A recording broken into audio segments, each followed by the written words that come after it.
aí, pessoal, beleza? Seja bem-vindo, seja muito bem-vinda você à nossa reunião de adoração nesse domingo especial. Meu nome é Lucas Bonatti, eu sou pastor da PMB, a Primeira Metodista Brasileira em Downtown Miami. Você, não importa de onde você esteja, do Brasil, aqui dos Estados Unidos, da África ou do Japão, seja muito bem-vindo, né? Se eu soubesse alguém numa estação espacial, eu também estaria dando bem-vindo a você que está na estação espacial. Mas eu duvido que minha mensagem chegue aí nesse dia. Muito bem. Mais uma vez, sejam bem-vindos à nossa reunião. E eu quero te convidar a preparar o seu coração, preparar a sua mente para adorar a Deus nesse momento, através de uma oração comigo. Vamos orar junto? Pai, nós nos apresentamos diante de Ti, nós te agradecemos pela Tua graça, pelo Teu amor, pela Tua companhia, Senhor, pela Tua presença em nossas vidas, Senhor. Nós te agradecemos pelos livramentos que Tu nos dá, Senhor. Te agradecemos pelo perdão que encontramos, Senhor, e confessamos, Senhor, diariamente nossos pecados diante de Ti. Te pedimos perdoa-nos, Senhor, por atos, palavras e pensamentos, Senhor. Te queremos, Senhor, oferecer nesse momento, Senhor, as nossas angústias, as nossas preocupações, Senhor, especialmente em meio a tanta divisão. Senhor, estamos em período de eleições nos Estados Unidos, contagem e recontagem, questões judiciais, mas o fato é que não importa quem ganhe, quem perca essa eleição, Senhor. Estamos vivendo num país super dividido e uma divisão chegando a pontos de exacerbação de ânimos, de violência, de discussões, de divisão, de ódio. E se há divisão, discussão e ódio, não vem de Ti, Senhor. Porque Tu és um Deus de amor, de unidade, de construção e não um Deus de divisão. Por isso, em nome de Jesus, nós Te apresentamos esse país onde moramos, Te apresentamos o nosso país no Brasil que segue o mesmo rumo, Senhor. E também está em período de eleições, por isso, abençoa, Senhor, aquele lugar, abençoa cada pessoa que nós conhecemos, que a Tua igreja venha se levantar para propagar e plantar paz e não divisão. Que venha propagar união e amor e não ódio e rejeição e discriminação e adjetivação do outro, Pai. Em nome de Jesus, nós precisamos, nós desejamos, nós ansiamos, nós temos esperança de que Tua igreja, santa, imaculada, pura, focada no amor e na graça de Deus, vai se levantar e vai restaurar um ânimo de paz, em nome de Jesus, Senhor.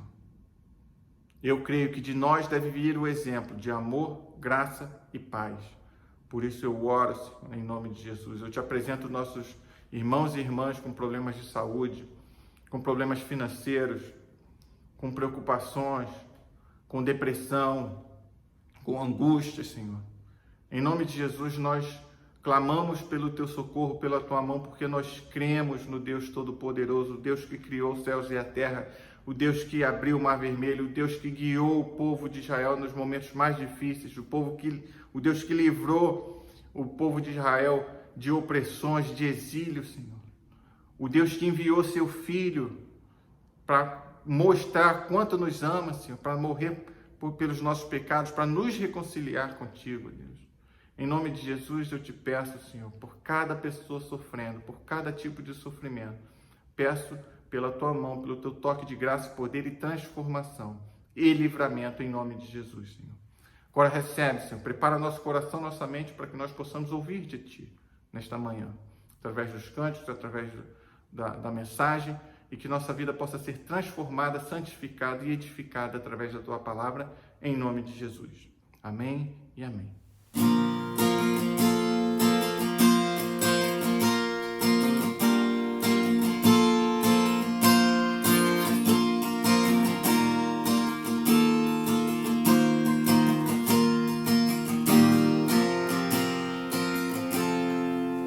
Se estou fraco, então vens socorrer-me, me levar para a sombra de Tuas asas e o conforto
estou fraco. Então vens socorrer-me, me levar para a sombra de tuas asas e o conforto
É isso aí, pessoal. É chegado o momento agora de adorar a Deus com as nossas ofertas e com nossos dízimos, né? Você pode, você já sabe como é que a gente faz. A gente vai online no nosso site, o site da nossa igreja firstchurchmiami.org/online-giving.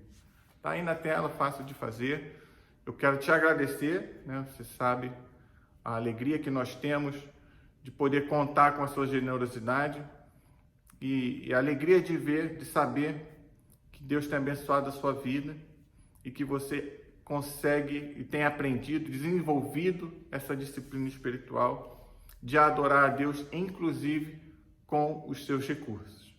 Isso é uma bênção e minha oração é que Deus continue te abençoando, continue multiplicando as bênçãos dele sobre a sua vida. Ok? Que Deus abençoe.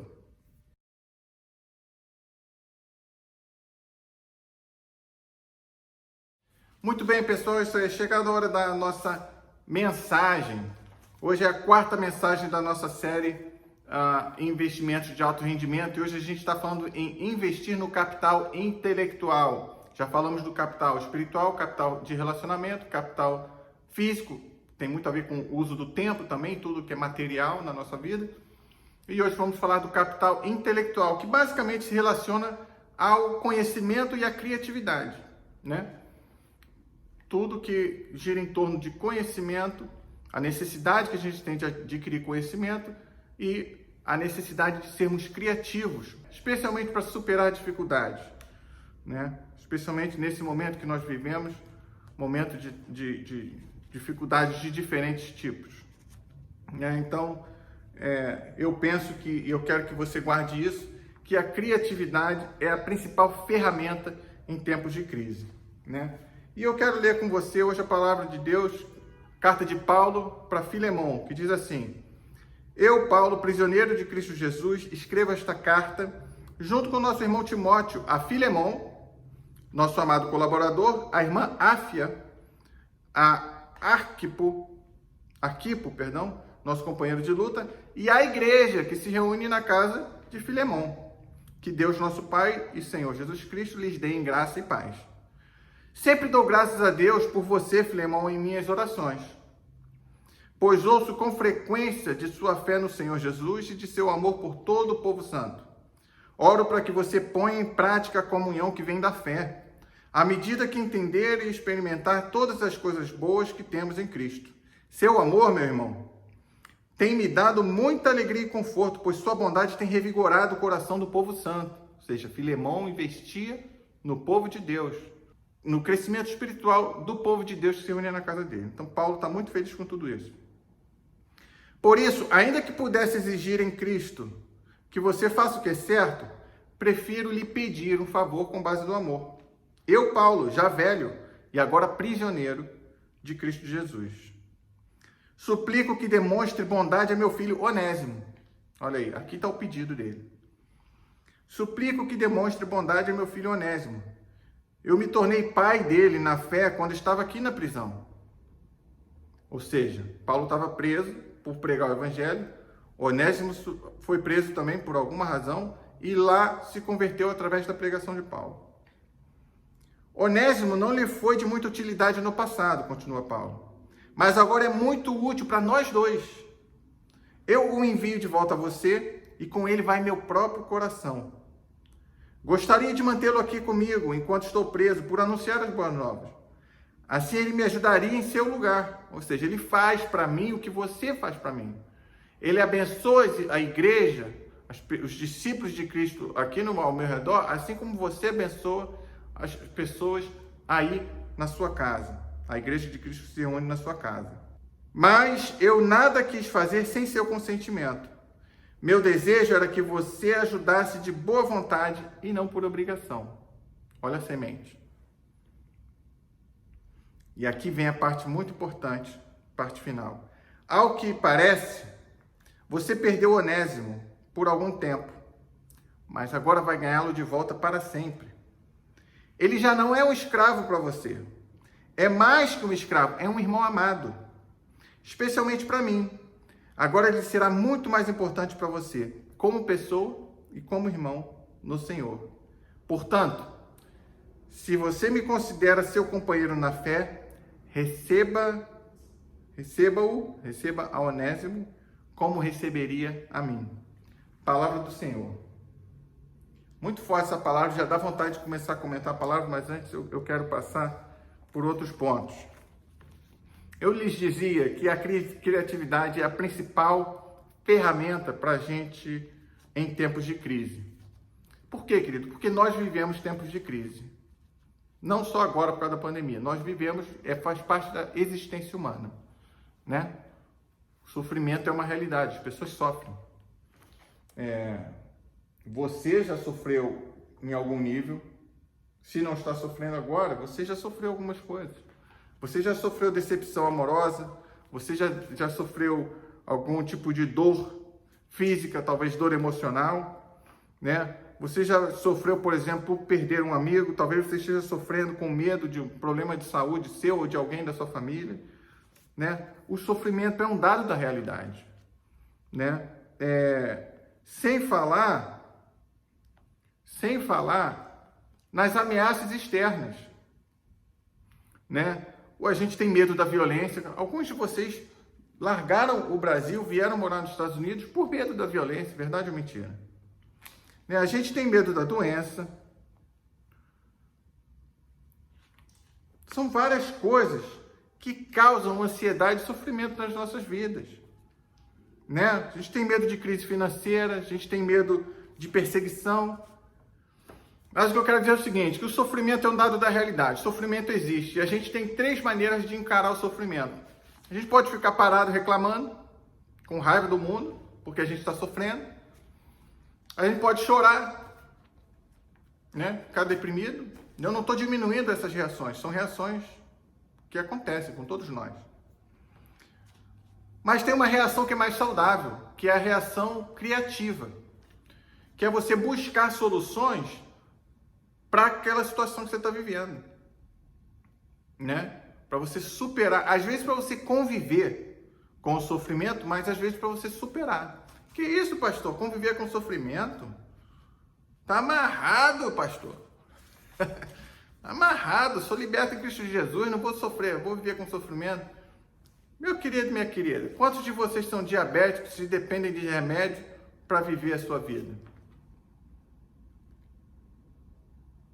Eu tomo remédio de pressão, eu tenho pressão alta, pouquinho só. Eu tomo a dose bem leve. Mas eu tomo, querido. Se eu não tomar o remédio, dá ruim. Então o que acontece? É uma maneira que, graças a Deus, as cabeças dos cientistas encontraram um remédio que me ajuda a viver com a pressão estabilizada se eu tomar o meu remédio todos os dias.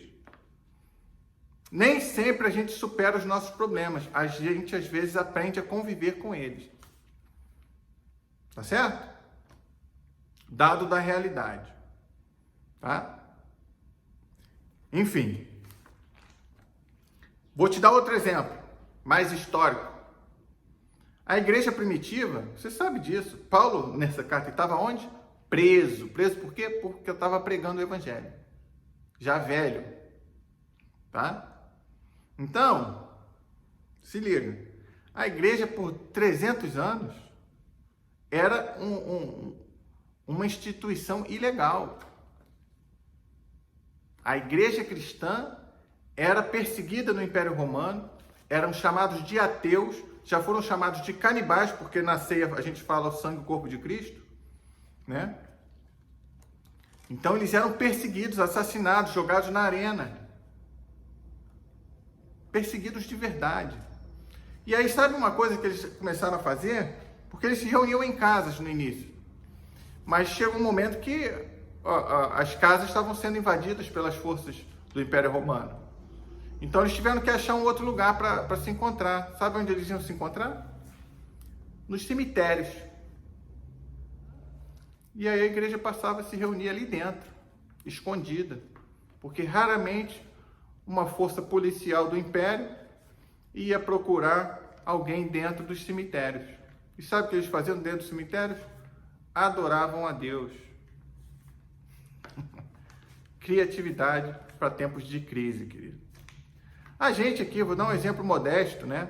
A gente em março teve que fechar, não podemos mais nos reunir em pessoa, pessoalmente, né? A gente se adaptou para um culto online. É um pouco diferente, eu tinha, né, do que a gente faz. Eu tenho a opção de tentar reproduzir um culto normal, né? Falar, Pai do Senhor, não sei o quê, fazer o culto que a gente se reúne, com a banda atrás e tudo mais. Eu preferi fazer uma adaptação desse formato aqui, que eu acho que faz mais sentido para a gente. Compreende? Então, é buscar ser criativo em tempos de crise. Eu acho que a criatividade é a principal ferramenta em tempos de crise. Obviamente, a gente pode melhorar até o nosso culto aqui. A gente busca coisas diferentes constantemente, vê o que dá certo, o que não dá certo, e vai tentando melhorar. Mas a gente tem que investir no capital, no conhecimento e na criatividade para a gente superar as crises ou conviver, dependendo do tipo de problema, que a gente tem que conviver com esse problema, mas de maneira criativa. Bem, obviamente eu já falei, nessa série a gente está buscando ajustar a nossa prioridade. Sair do capital financeiro e passar a ser o nosso capital espiritual. Sair dos nossos sonhos de ter e comprar e de consumir e passar a ser o estado da nossa alma. Numa linguagem bem evangélica, investir na nossa santificação, né? E aqui a Bíblia tem alguns exemplos de pessoas que investiram mal nas suas prioridades, né? O primeiro exemplo é o casal Adão e Eva. Por quê? Porque Adão e Eva tinham um relacionamento perfeito com Deus. Olha aqui, relacionamento com Deus. Eles tinham um encontro diário com Deus. Eles investiam constantemente no capital espiritual, o capital de relacionamento deles com Deus. Quem é que não quer ter relacionamento com Deus, Criador de tudo? Imagina. Mas eles foram tentados a fazer a única coisa que era proibida, a buscar o conhecimento igual ao de Deus. Essa foi o papo, né, da serpente, segundo o texto bíblico. Então, por desejarem o conhecimento, eles priorizaram o conhecimento e relativizaram a vida deles com Deus. Viveram um problema, né? Viveram um problema. Né? Inclusive a sua família teve problemas de relacionamento incríveis, porque o filho Caim matou o outro filho Abel. Né? Então a gente tem também o próprio povo de Israel, na situação em que eles pedem para Deus enviar um rei e escolhem Saul. Segundo a doutrina, segundo a organização, segundo a descrição do texto bíblico da organização da sociedade israelita daquele momento, Deus era o rei do povo de Israel. Por isso se chama povo de Deus, porque ele era o rei. E ele era rei através dos profetas. No caso, profeta Samuel. Mas eles queriam ser como os outros povos, que tinham reis, os filisteus, que tinham uma liderança, que tinham um general guiando eles, né? Então eles escolheram o homem mais alto, o homem mais bonito e o general mais forte, o guerreiro mais forte da nação, Saul. Eles preferiram o físico ao relacionamento com Deus, à submissão da vida deles com Deus. Investiram errado, querido. Investiram errado, né? E eu posso falar de outras coisas, né? Salomão investiu no físico, criou um império, investiu no financeiro, criou um império, né? Investiu no intelectual. A Bíblia descreve ele como o homem mais sábio da face da terra naquela época, né? Investiu no relacionamento. Diz a Bíblia que ele tinha 1000 mulheres e concubinas, né?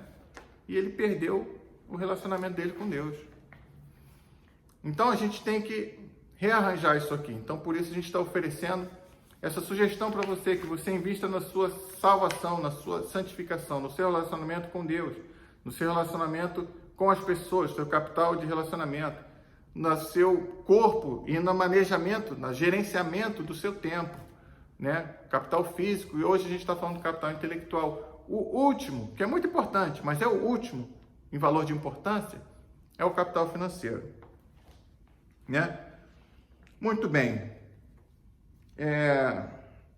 Eu vou citar umas coisas aqui que eu acho interessante. Por exemplo, eu conheço um monte de gente, não sei vocês, mas eu conheço um monte de gente no Brasil, colegas que eu já tive, enfim, pessoas, testemunhas, né? Que simplesmente eles priorizam o seguinte: namoro, sexo e bebida. As pessoas que querem amar a Deus ou que falam assim, eu não consigo ficar na igreja, por quê? Porque ele quer, ou ela quer, ter muitos namoros, né? Quer cada sexta se relacionar com uma pessoa diferente, depois do happy hour, quer ir lá pra balada, pescar alguém, para ver se consegue passar a noite com alguém diferente, né? Ou porque, não, tem que beber. Se eu não puder beber, eu não posso ir para a igreja e tal. Eu conheço um monte, você deve conhecer um monte também, né? O mundo físico é muito mais importante do que o mundo espiritual, entendeu? Conheço muitos, eu não sei se vocês ganham assim, conhecem assim também. Eu quando trabalhava como corretor, eu ouvia muito de gerentes falando assim, você, Lucas, você tem que trabalhar para sexta-feira, você tem que ter dinheiro para pagar aqui, ó, rodada de chopp para todo mundo. Entendeu? Ou seja, eram caras que ganhavam dinheiro para investir em bebida, sexo e namoro. Inversão de valores, né? Não é o nosso valor, não são os nossos valores hoje, né? Eu lembro muito, também tem uma coisa que eu acho que eu já comentei com vocês, mas eu falava assim, quando eu era adolescente, eu ouvi um papo na escola, rolou uma época, aí falava assim, o que importa na vida são 3 coisas. 3 coisas são importantes na vida: saúde, dinheiro e amigos. Mulher é consequência. Querido, você sabe que na cabeça de um adolescente, o menino só pensa naquilo e a menina só pensa naquilo. O pessoal quer namorar, quer dar beijo na boca. Se você está com tantos anos e ainda não deu beijo na boca, o pessoal começa a fazer bullying né, te zoar e tudo mais. Então, vieram com essa frase. E tinha a lógica, você falava assim, Porque sem saúde você não pode fazer nada na vida, né? Sem dinheiro você não pode curtir as melhores coisas da vida. E sem amigo você não tem com quem dividir, você vai fazer as coisas sozinho, não tem graça. Então, se você tiver saúde, dinheiro, amigo, você vai estar curtindo a vida, você vai estar feliz. E felicidade atrai felicidade. Você vai conhecer a mulher que você quer conhecer, porque você está curtindo bem a vida. Entendeu? Então, só esqueceram, né, do capital intelectual e do capital espiritual, porque você pode curtir a vida, fazer como filho pródigo e aí acabar comendo comida de porco, né? Acabar na lama, como dizem, né? E é como Jesus mesmo falou. Jesus deixou a nossa prioridade muito clara quando ele fala assim, ó, que vantagem há, de que adianta ganhar o mundo inteiro, mas perder a vida, perder a alma, perder a salvação. Jesus deixa muito claro para a gente qual deve ser a nossa prioridade, né? Então, por isso que eu estou dizendo, hoje é muito importante a gente investir no capital intelectual, em conhecimento, em criatividade, porque a criatividade é a ferramenta para a gente sair dos tempos de crise, né? E eu vou pular para o que o apóstolo Paulo escreveu hoje, porque quando eu penso em intelectualidade, conhecimento e criatividade, eu penso em Paulo. Paulo, para mim, foi uma figura tremenda. Depois de Jesus, ele é o cara do Novo Testamento, na minha opinião, né? Paulo era um fariseu, tinha um conhecimento profundo da Bíblia. Paulo, ele tinha um alinhamento com os estoicos, né? Com os gregos, a filosofia grega, né? E Paulo se aventurou a quebrar o judaísmo e a pregar Jesus Cristo para todo mundo, porque ele experimentou uma conversão muito tremenda, porque ele era perseguidor de cristãos. E ele tinha a capacidade de se adaptar para cada lugar que ele estava. Ele não vinha como imperialista, impondo sua vontade. Ele lia o ambiente e se adaptava e pregava a partir daquilo ali. Então, eu acho ele um cara tremendo. Tremendo. E nesse caso aqui com Filemon, ele é muito tremendo. Porque tem uma característica de Paulo que eu gosto. É que Paulo, às claras, ele não combate o sistema, mas nas entrelinhas, ele destrói o sistema. Destrói. Ele destrói o sistema. Ele acaba com a hierarquia, por exemplo, sistema de hierarquias, né? Ele combate o patriarcalismo e ele é usado, isso que eu não entendo, ele é usado para reafirmar o patriarcalismo o tempo inteiro. Quando ele fala assim, mulheres, sede submissas aos seus maridos. Essa era a regra. Essa era a regra social do momento. Bom, faz o que tem que fazer. O que ele fala para o marido logo depois? Marido, ame sua esposa como Cristo amou a igreja, a ponto de sacrificar sua vida por ela. Querido, deixa eu te falar uma realidade dura. As mulheres eram tratadas igual sub-raça. Entendeu? Quase igual bicho. Era assim, simplesmente esse era o contexto cultural, bem claro, rápido, não tem muito tempo para ficar explicando. Era isso. E aí Paulo fala assim, você tem que amar a sua mulher a ponto de colocar a sua vida em risco por ela. Você tem que honrar a sua mulher, porque, não só porque ela é sua mulher, mas porque ela é filha de Deus, amada por Deus, e olha aqui, porque vocês, aos olhos de Deus, são irmãos em Cristo. Então, você vê como ele muda, como ele revoluciona, como ele acaba com as hierarquias. Por quê? Porque todos estamos submissos a Deus. Somos iguais perante Deus. E aqui nessa carta Filemon que eu li para vocês, é outra situação clara, porque os dois, Filemon e Onésimo, foram convertidos através da pregação de Paulo. E Onésimo era um cara rico que possuía escravos, de novo, uma regra social, e Paulo não faz nada para combater. Onésimo é convertido, Paulo conhece Onésimo na prisão, Paulo está preso porque pregava o evangelho, converte Onésimo, e Onésimo fala, não, então, fugi, eu era escravo de um cara aí, chamado Filemão, fugi dele. Aí dei mole, pum, parei aqui na prisão. Paulo falou assim, ih, cara, Filemão é meu discípulo. Cara bom, se converteu. Tu não pode ficar aqui.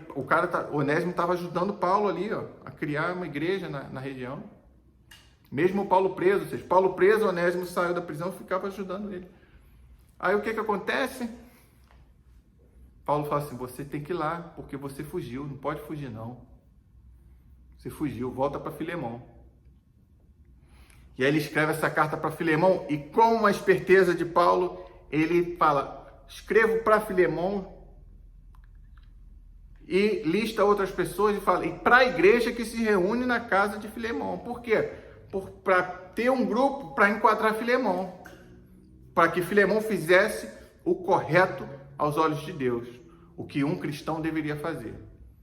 Porque essa história de cada um ter sua coisa com Deus e vai pagar suas contas com Deus e ninguém se mete, não é assim não.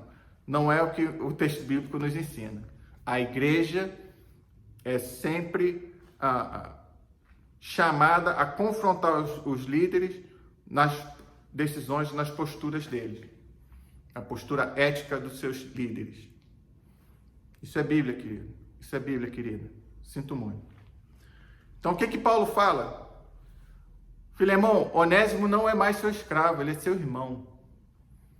Receba-o como se você estivesse recebendo a mim.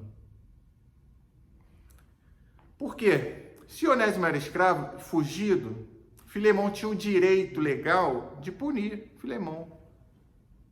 Não pesquisei para saber qual tipo de punição era adequada para isso, tá? Porque a escravidão dessa época é bem diferente da escravidão experimentada no Brasil, nos Estados Unidos, né, do tráfico negreiro.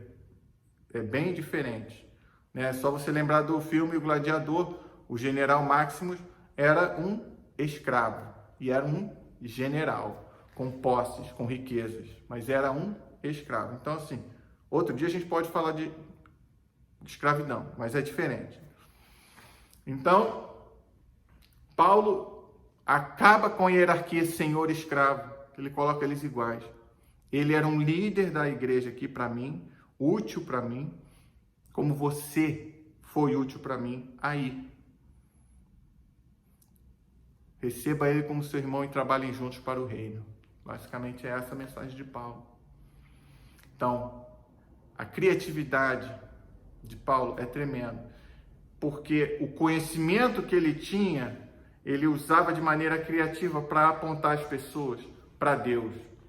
Ele incentivava que as pessoas investissem seus recursos, suas ideias, seu tempo, seus negócios, seu modo de vida para aproximar as outras pessoas de Deus. E esse é um desafio tremendo para a gente.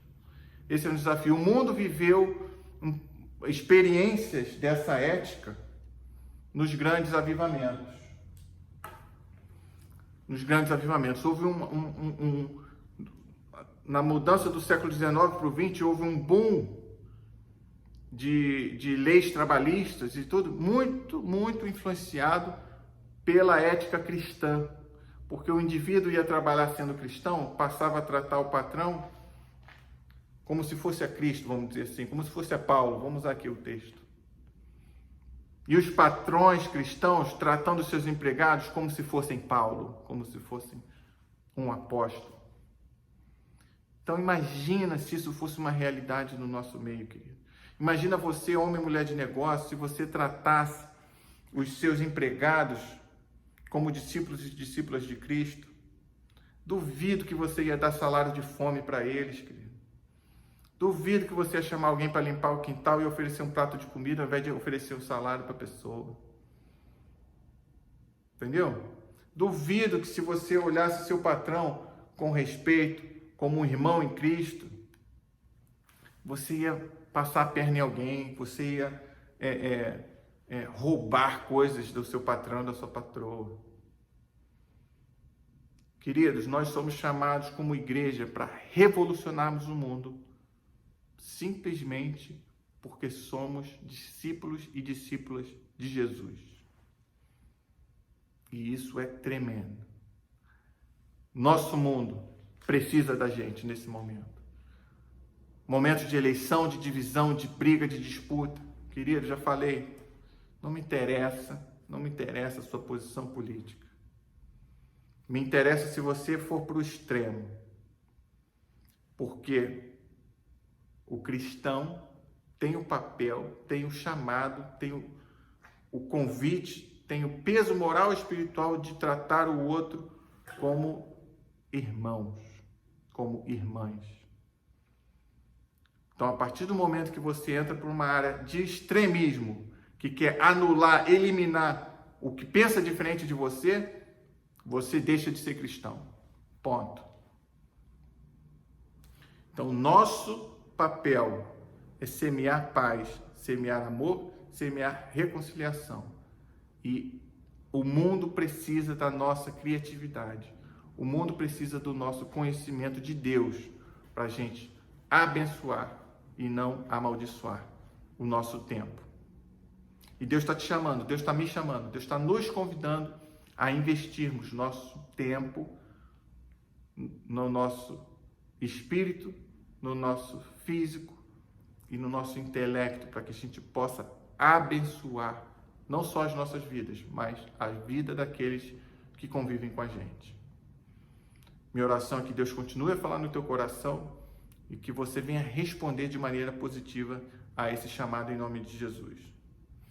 Vamos receber a bênção? Que a graça, o amor de Deus e a orientação do Espírito de Deus enche as nossas mentes e corações hoje, em nome de Deus Pai, Filho e Espírito Santo. Amém e amém. É isso aí, pessoal. Me empolguei. A gente se vê aqui domingo que vem. Que Deus te abençoe. Um abraço grande.